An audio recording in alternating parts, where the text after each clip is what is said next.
Alors qu'on est parti il y a 10 minutes, on a déjà fait la moitié du parcours. Dans un instant, on va tourner sur la gauche et on va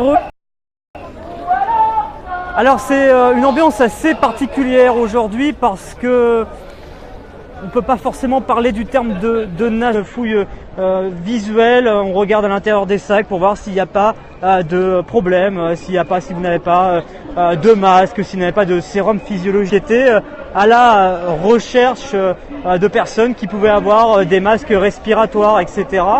À l'exception bien sûr des journalistes. Les journalistes peuvent. On est avec les syndicats. Vous voyez, c'est le service d'ordre qui complète la sécurité apportée par les forces de l'ordre, certains FO.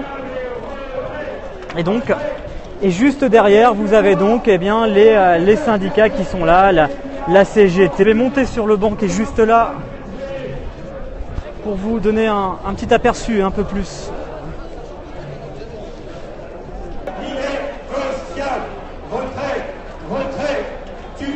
À ceux qui ont été contrôlés avec un masque respiratoire, ils avaient...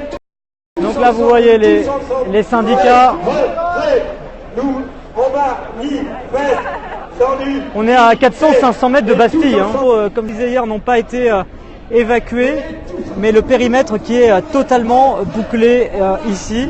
Je vais vous montrer de l'autre côté, vous avez notamment à la moitié. On va passer sur ce pont juste là et on va faire le chemin inverse et on va repartir jusque Bastille. Et Bastille, c'est vraiment que le cortège avance quand même assez vite